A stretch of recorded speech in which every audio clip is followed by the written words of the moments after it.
Alright, anyway. Yay. Okay, so the first thing, I'm going to start off with the Weavers. Blue, but don't worry, I will give you your due time. No worries, I can still learn. What's going to happen with the Weavers in the new squad? It hasn't been published yet, but the Weavers are all in the same party, and they are integrated back into the squad, with a stab party with a Firebrand and a Scrapper, I believe. Now, obviously, that doesn't mean you have to play on or around the tag. You can still be a Weaver, which is a ranged DPS class that can do DPS whether you're on the tag or at 1200 range. Now, the reason we're in the same squad is because we are going to effectively be running as a snipe squad. So that means that after we've assisted with the first bomb, our priority will be to find and target downed enemies that are within our range and the squad's range, or low health enemies of high value. Now, low health enemies, that's a no-brainer, but high value basically means any kind of support class. So if you see a Firebrand or a Scrapper or a Weaver-Tempest that is low, after our first engage, call target on them so that all three of us can spike that target. Now, with all three of us spiking that target, they should die. Yeah, so we're going to work on converting the downed. In order to do that, one of the first things I want to check with you is to make sure that you have those skills keybound. So if you don't have them keybound yet, then make sure that your call target and your take target skills are bound to an easily accessible key.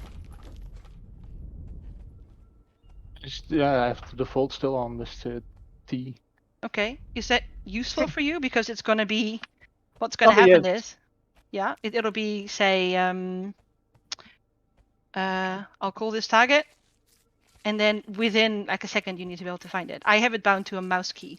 So then as soon as it's called, even though I don't see it, I can press the button and my target will switch to that. Right? Mm-hmm. What will also happen is, and I hope I found this correctly. Try that. I'm not on the squad. Say the target is switched to the Guild Initiative Notary. If one of our commanders does that, he will never target with call target because only his party will see it. So they will always mark the intended target for the squad with a symbol. Now, as you probably already know, you cannot call target on a symbol. So our job, just like hopefully at least one other person in each party's job will be, as soon as the commander calls a target using a symbol, we have to put our target on it. Right? So say the symbol is now in the guild treasurer. As soon as the symbol is on there, we call target on it and everyone can spike it. Does it make sense? Yes. Okay. Yep. Something just to double check. Who is dying? The skills that you use to spike. I'm going to assume that you know where they all are, but can you ping them for me in party chat just to be sure? Oh, no. 1 second.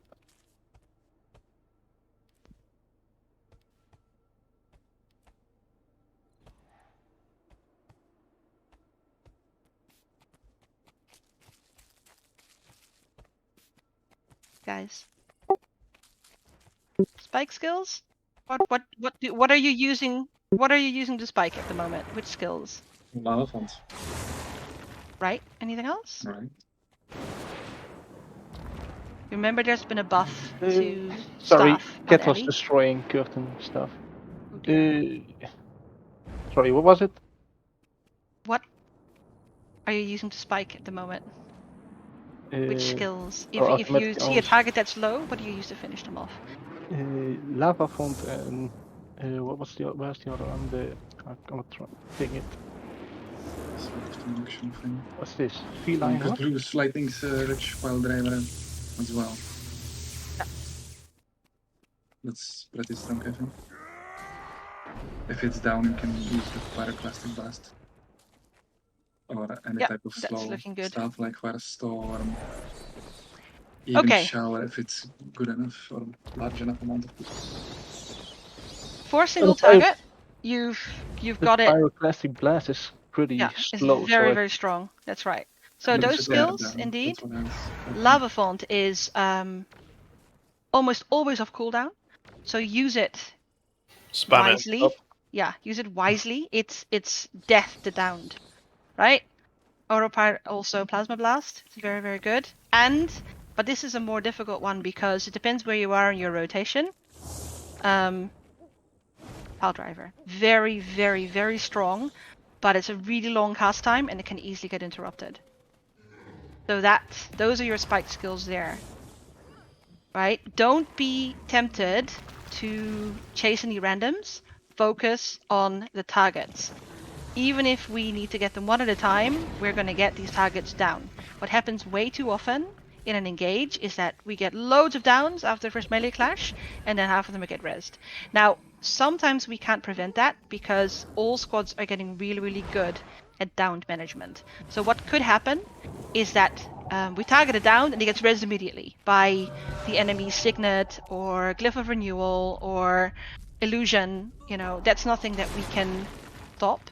However, if we notice it's happening a lot, then I'll try to call it, but what we then need to do is change our strategy so we don't try and spike after the first push, but we spike after the second when they've used some of their cooldowns.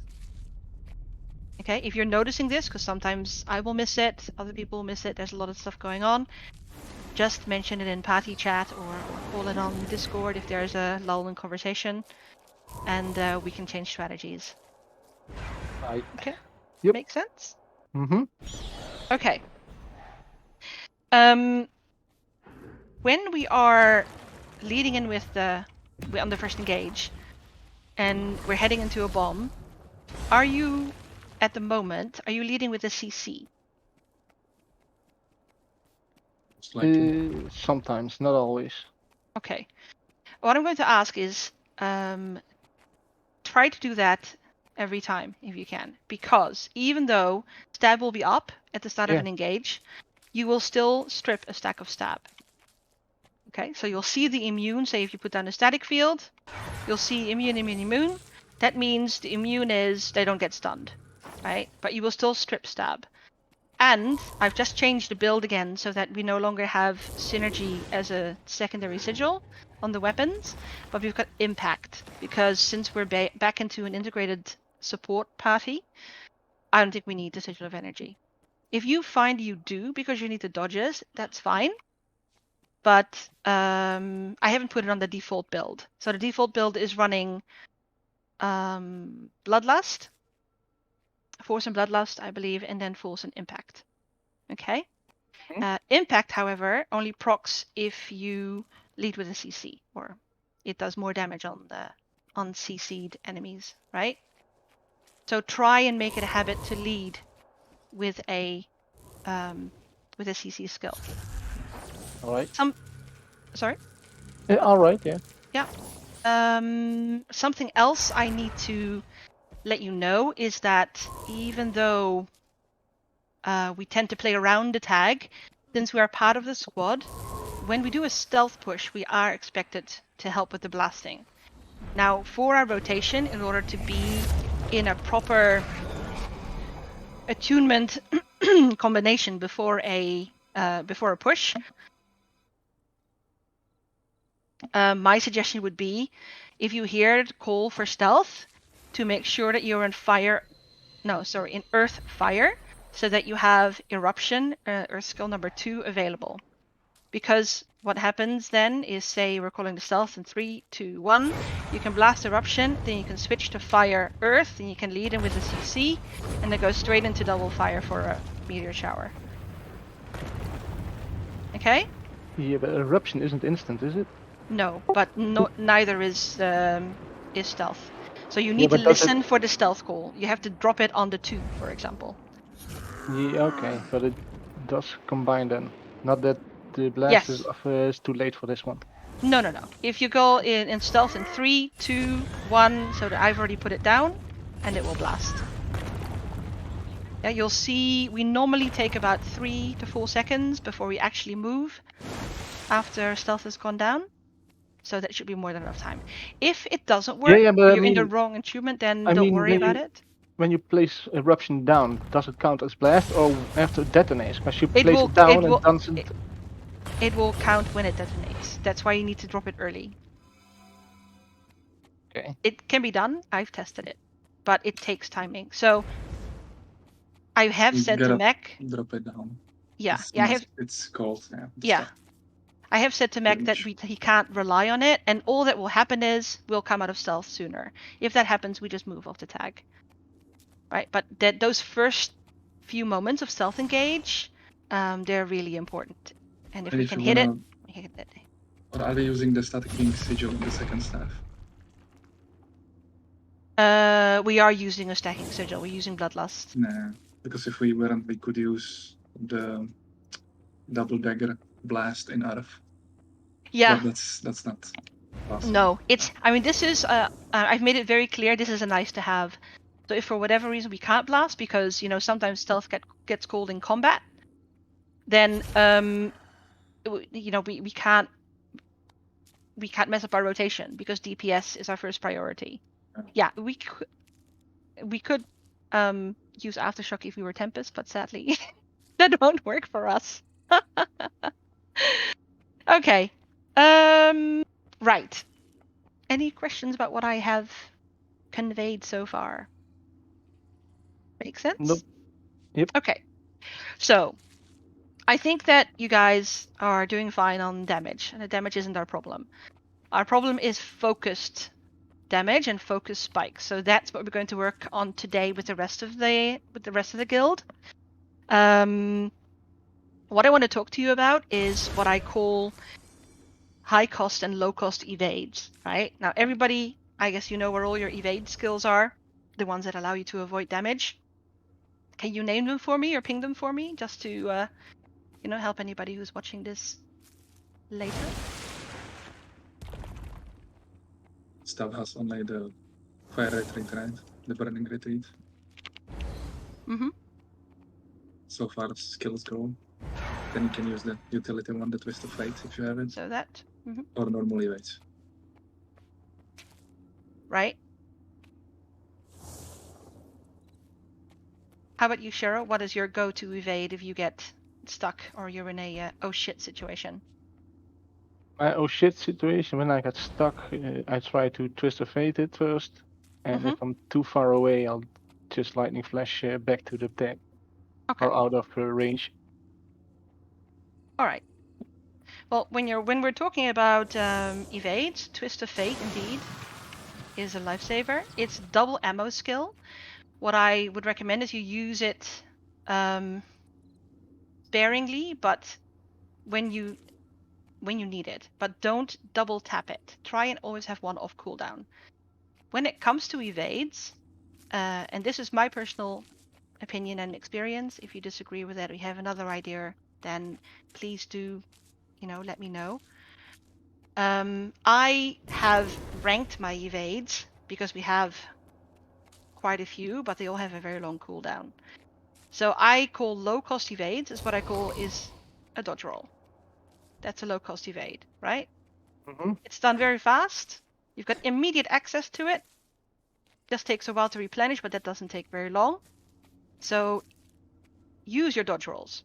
Even when we're in combat, when we're trying to get through a hot choke or through, if we're doing a melee exchange, which is what both of our commanders love to do, use your dodge rolls first. They're your lowest cost evades. If you run out of dodge rolls, Twist of Fate. Twist of Fate is a huge lifesaver, and you can use it while you're moving to gain even more distance. Usually one Twist of Fate while you're moving ahead will get you through a Zerg. Right? Something else. Yes. Something else that is not as obvious and you really don't want to use unless absolutely necessary, but can still save your life, is Fiery Greatsword 3. Okay? Now, or even Fiery Greatsword 4, if you have a ally, target it, somewhere at the back of where you want to be. Wait, does it change the property? Sorry, I mean, say again? if you don't have anyone targeted, shouldn't it do If you don't have anyone targeted, it's much less reliable. Because sometimes then you'll say, I want to move forward, I'm facing this way, right? And I want to rush forward. But it could be that I have someone targeted at the back, or that yeah, you gotta escape. Exactly. Yeah. So for me to make sure that I'm going the correct way, I always target something, even if it's an ambient or an NPC. That's where I want to be. I actually struggle with this a bit. Yes, I mean it is a last resort, because obviously you want to keep your fiery greatsword for DPS. But sometimes you have nothing left, and then it's good to know that it's there, because what I'm going to say is something that not many commanders say, but our commanders will support it if it comes to that. Is if it's a choice between doing extra DPS and taking that chance or surviving, you have to survive. Because your DPS, no matter how strong it is, will not down an entire Zerg. If you die in the middle of a fight, you're out for that fight and probably the next one. Because by the time you respawn and run back, that's it. And that's a huge, I think, an even bigger DPS loss for our entire squad. Okay, don't take that extra risk. If you have to choose, then make sure that you're alive for the duration of an engage. Now, your highest cost evade is your lightning flash, because it has a really, really long cooldown, and it's the one thing that can actually displace you. So if you're stuck in something, like those Dragon Hunter gates, Fuckers. nothing can get you out of there. The only thing that can help you is lightning flash. It won't clear them, but it will at least move you. And stab can get you out, right? Try and use it as your last possible evade when everything else on cooldown, when you've got nothing left, and it's the only thing that will save your life, because it usually will, the skill, right? Any questions about this? It can get you out of that, right? If you get it. Sorry, say again, Zorlaf? If you get stability in that rank, you can get out, right? Yes, but you normally need a double stab. It's it's tough. And if you've been in the gates, you know what happens. You get knocked down 1 second, 2 seconds, and the rest of the squad's here. And the further away they are, the less chance there is of you getting stabbed. So basically, within 2 seconds, you're screwed. I've never been in a party where it's been cleansed for me. Yeah. It's always too late before people realise. Exactly. So, Lightning Flash is your get out of jail free card. Oh, I've got the map asking me to change. Shall we change now and just get out of the way? Yeah. Okay, let's do it. What? Change what? Change maps. You should have a notification saying. Okay. Right, next. Something I think that most of you are also okay with, but I just want to cover it, just to be sure. When we are on an engage, I think you probably already know, but it's easier said than done. Your best course of action is to flank the squad. So don't be directly behind the squad, right? Yeah, I think you know what happens when you do that. You can never be far enough back to not be in the damage of the oncoming enemy. You might have noticed already, when an enemy pushes, they push in a straight line forward, like a train. Okay? So the best way for you to put down your damage without being directly in their line of sight is to flank, to be along the sides, and to put down your damage as you run alongside them. And while you're running alongside the Zerg, like our Zerg.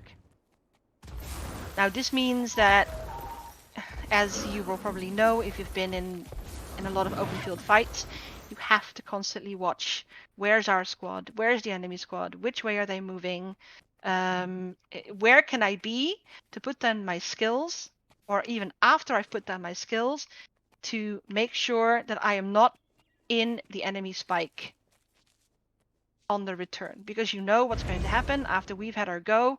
They will hit back. So try and think a little bit ahead and let that decide how you move and guide your positioning. Now, there are a couple of moments or situations in a fight that are no-brainers for us as ranged casters.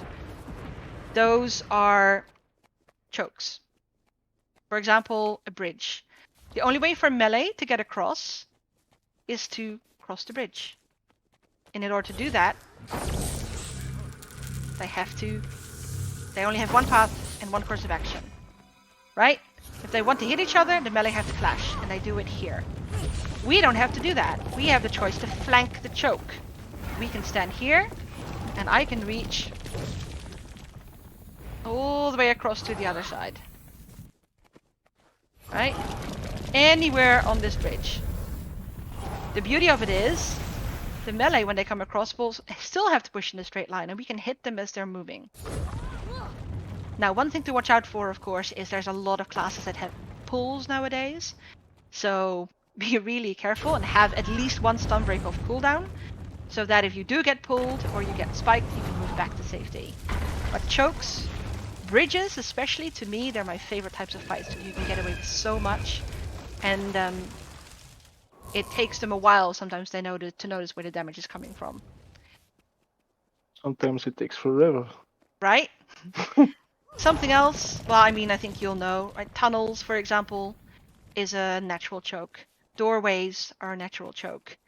Stairs, and the melee has to run up the stairs. You could choose to already move up, and while the melee is moving up, and drop damage either on the enemy behind them, or you could move all the way back and hit the enemy as the melee is coming up.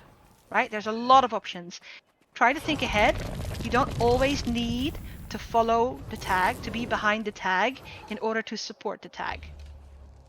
What I've seen somebody do, for example, and I have to admit I've done it myself, say this little crystal thing is the portal to Bay, right? And the enemy is on the other side, and the commander's calling for a push. But the wall here is broken.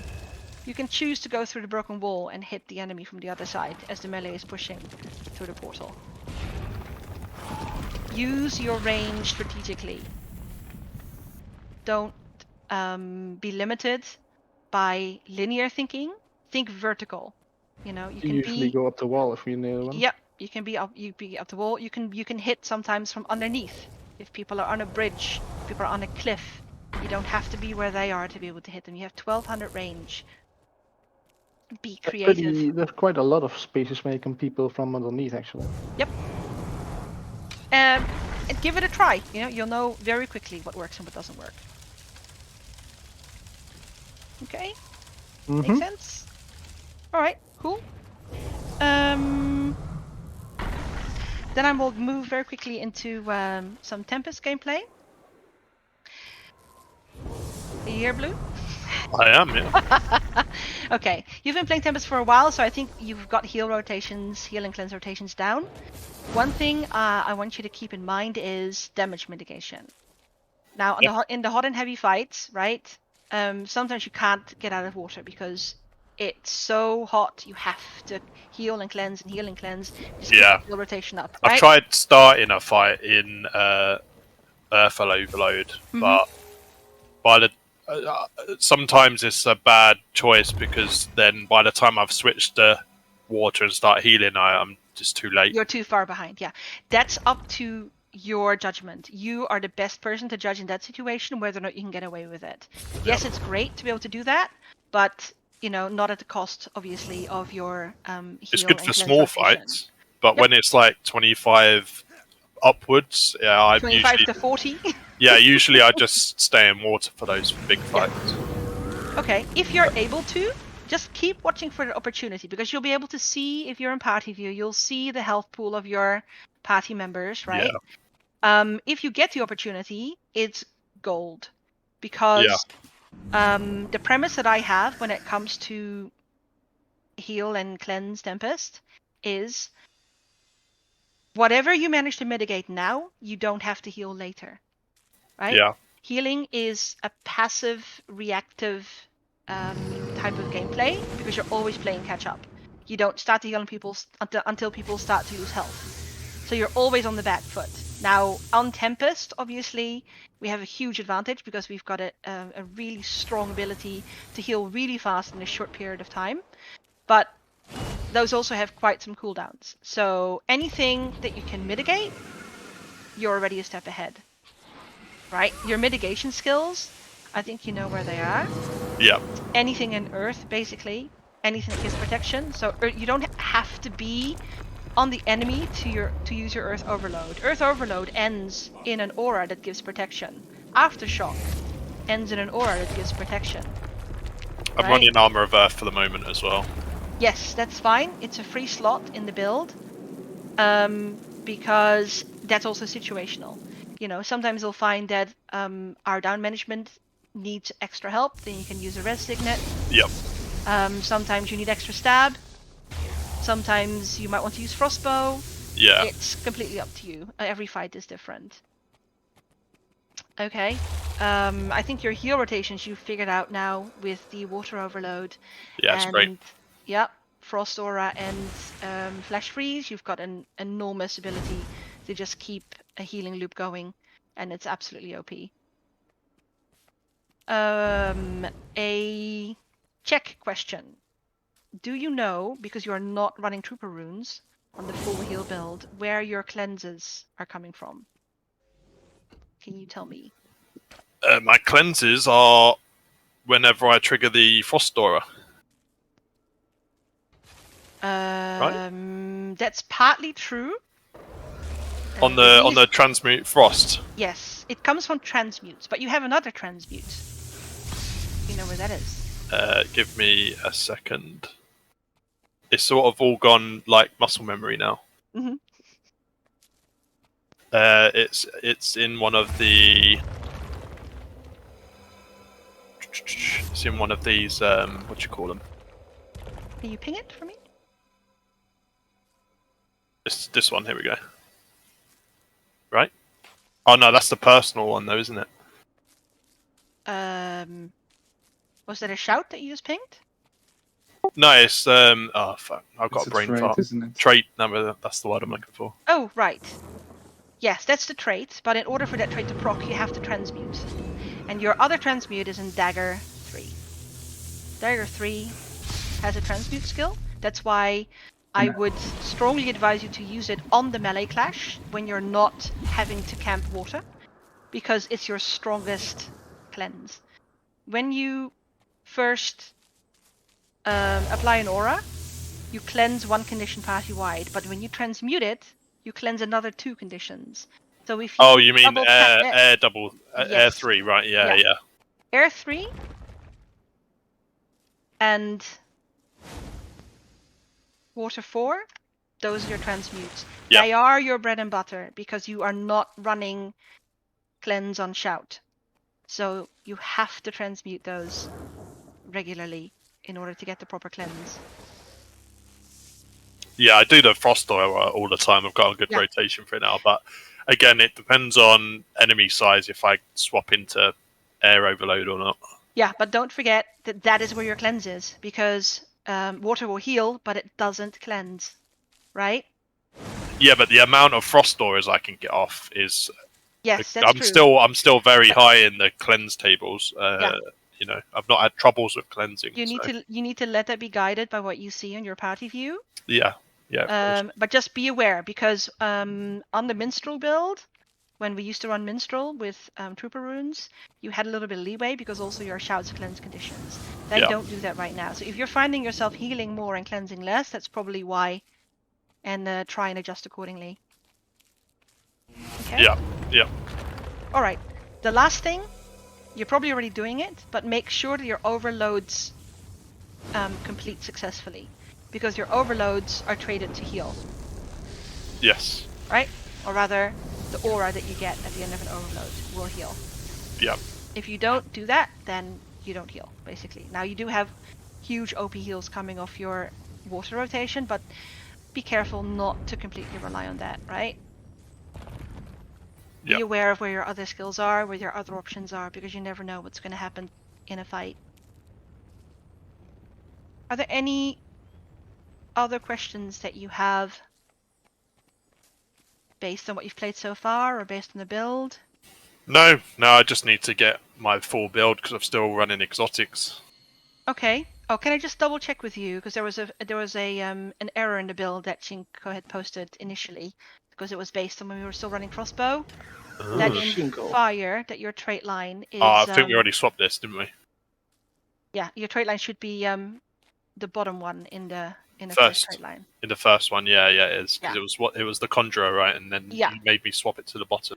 Yeah. Okay. Cool. Yeah, because Because we're then not running. it removes obviously, condies on myself, right? Yes, but also it doesn't.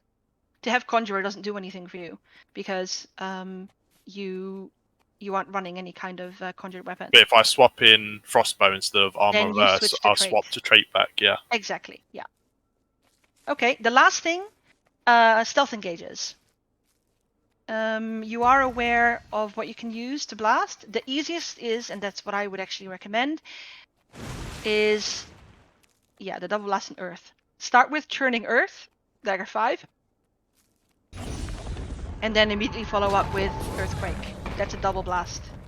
Easy peasy. If you have time, I didn't think about that one. You can switch to water and blast with dagger, because then you're already in water on the engage. Right? Yeah. If you really, really need it, you can blast with aftershock, but save it for absolute necessity. Like maybe if you can only get one blast in earth and then use aftershock, for example. Right? Sure, yeah. Okay, but if we need a triple blast, double blast in earth, switch to water, dagger 3, you're already in water as we're pushing in. And then you go and do your thing. Perfect. Okay. All right. Well, that's all that I needed to cover, basically, in a nutshell. Are there any